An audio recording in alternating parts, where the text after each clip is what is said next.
Tonight, we'll give you a crash course on the Connecticut governor election. Who's running and what does that mean for Yale students? Plus, we'll be checking in on Yale's third annual hackathon, which takes place starting tonight. Stay tuned for these stories and more. It's your Yale, your week, and your news.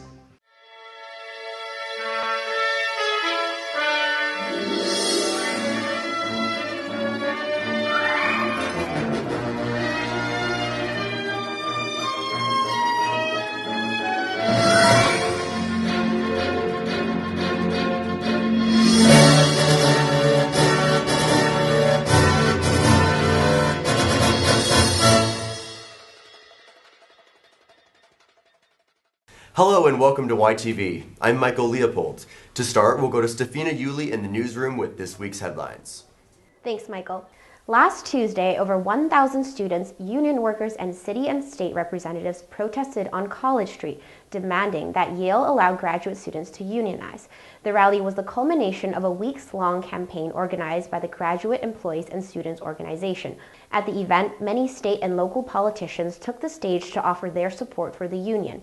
The union was also joined by Locals 34 and 35, which collectively represent nearly 5,000 blue, pink, and white-collar Yale employees. The university has yet to recognize GSO as an official union.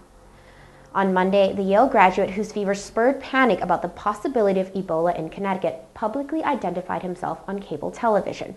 Skyping into the Rachel Maddow show on MSNBC from his home, Ryan Boyko, a PhD candidate in the School of Public Health, spoke publicly for the first time about his experience at the Yale New Haven Hospital and what it's like to live in quarantine. Boyko's televised appearance is the first time either of the two researchers who returned from Liberia have identified themselves publicly. This week, U.S. News and World Report released its inaugural list of top global universities, and Yale ranked at number 17. 500 institutions spanning a total of 49 countries are featured in the rankings.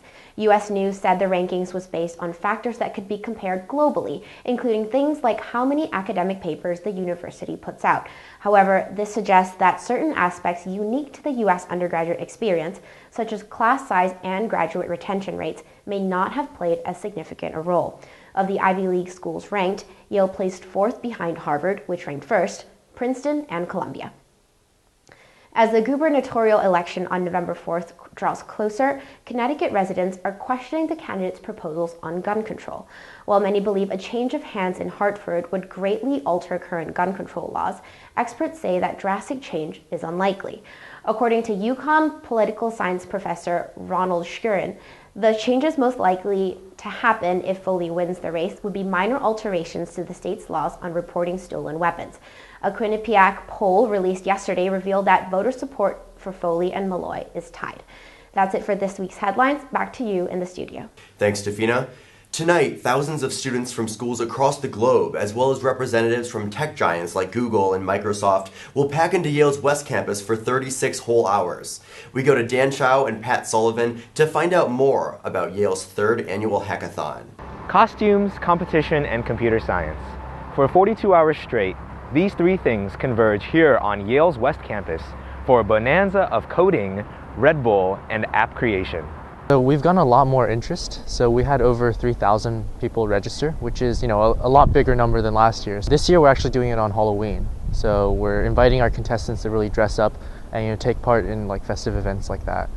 The term hackathon refers to an event where coders, or more appropriately hackers, take over a certain location for a designated period of time in order to learn about computer science, develop new ideas, and network with tech company executives. I've taken some classes, but I know nothing about how to make an app. Hackathon kind of allows people to gain that experience, kind of enter that world. Companies are lined up everywhere and students come in and really talk with the companies. 42 hours of coding, however, can be overwhelming. Fortunately, the students behind YHack have a couple of tricks up their sleeves. The idea is thrown out in pumpkin carving contests and apple bombing, just like a haunted house possibly. People need time off during a hackathon. You don't do your best work when you're 24 hours in and tired. You need something to take your mind off of it, to take the edge off. We provide food, we provide fun events throughout the way, rap battles and hide and seek, stuff like that to keep them, interested, keep them having fun. In addition to providing entertainment, YHAC's goal is to unite a community of students, programmers and non-programmers alike, who have a host of creative ideas. So we really want to make this an experience where people can learn no matter what level they come in at. So, if you don't know anything about development, you can sit in on a class for like half an hour and hopefully know something by the end. Apps that have come out of past hackathons include the wildly popular social networking app GroupMe. Perhaps YHAC 2014 will have a similar success story of its own. For YTV, this has been Dan Shao and Pat Sullivan. YHAC starts tonight at 9 p.m. on West Campus and goes until Sunday afternoon. The event will last for 36 hours and offers over $15,000 in prizes. And in other Yale news, next weekend, a group of Yaleys is also pushing the boundaries of art and activism in the theater. Annalise Morello tells us more. This weekend, a group of Yaleys will perform a surprising pairing of plays. One takes place in a 19th century labor camp, the other in the basement of a modern S&M bondage parlor. Written by American playwright David Henry Hwang, these two plays, The Dance on the Railroad and Bondage, hope to highlight the struggles of race and identity in American history and right here on Yale's campus. These are two plays that just throw race on the table and it's there for you to talk about. According to the members involved, the Asian American theater community is almost non-existent on the East Coast, and especially here at Yale. This is something that the production team is hoping will change after this performance. So as for an Asian American theater scene, I hope it creates one. The critique there is that these stereotypes are only skin deep and that these preconceptions about like Chinese people are as tenuously grounded in reality as the fantasies behind the masks. The shows also present a lot of artistic challenges. While one play depicts Chinese railroad workers in the 19th century, the other features two masked, seemingly raceless individuals.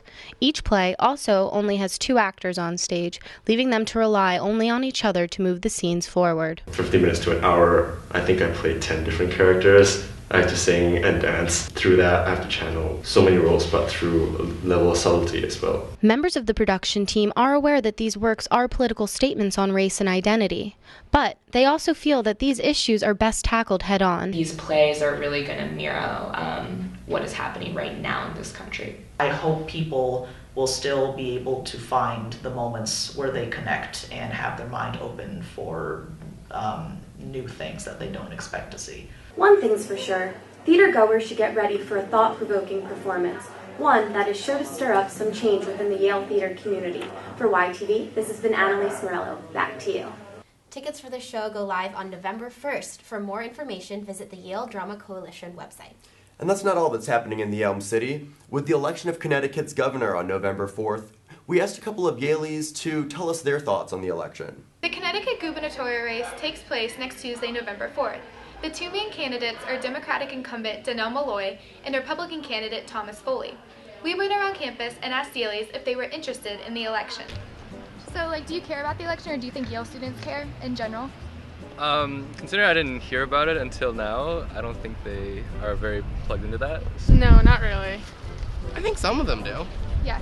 Yeah, I mean, I personally, they were just races that I wanted to vote.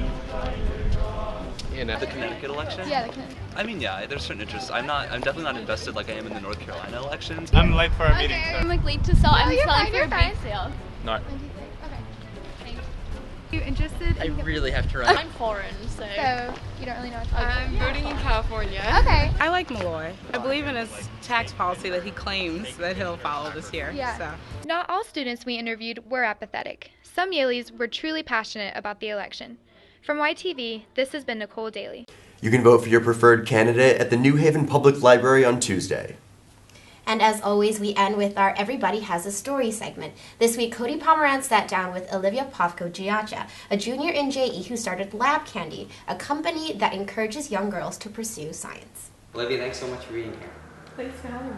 So, you're sitting in a Stanford neurobiology lab, you're in high school, and you're on this blog that you've created called Lab Candy, talking to young girls about science. And what happens exactly? Well, one day I was writing up a post on lab safety, and I thought it would be kind of fun to put a photo of some bedazzled lab goggles up on the site. So put it up as my thumbnail photo, didn't really think anything of it. And the next day, I had comments from little girls all over the country asking me, where did you get those goggles? Where can I buy them? That was the moment where I realized that I had stumbled across something that really resonated with young girls.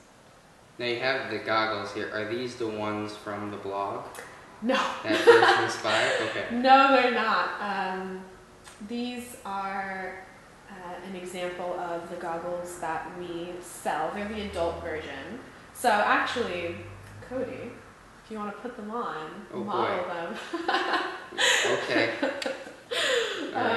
These are the adult Am version. I going to break the strap? No. Okay. The ones that we sell are All for younger girls, so they're a little These bit are lab candy goggles. What do you think? I think you look fabulous. Are you going to put a picture of this on your site? Yeah, sure. Okay, alright. Okay, now I know goggles are not the only feature now. You moved on from having just goggles. What are some of the other products? Right, so when I first entered the Yale Entrepreneurial Institute Summer Fellowship Program, which I did after my freshman year, my mentors really encouraged me to go out and talk to people. So I did. I went out and spoke with over 200 girls, parents, grandparents, teachers, and scientists. And what I realized was goggles are a good start, but they're not the complete story. I wasn't just building sparkly plastic goggles, I was building characters who girls can relate to. So we kind of built the product up a bit.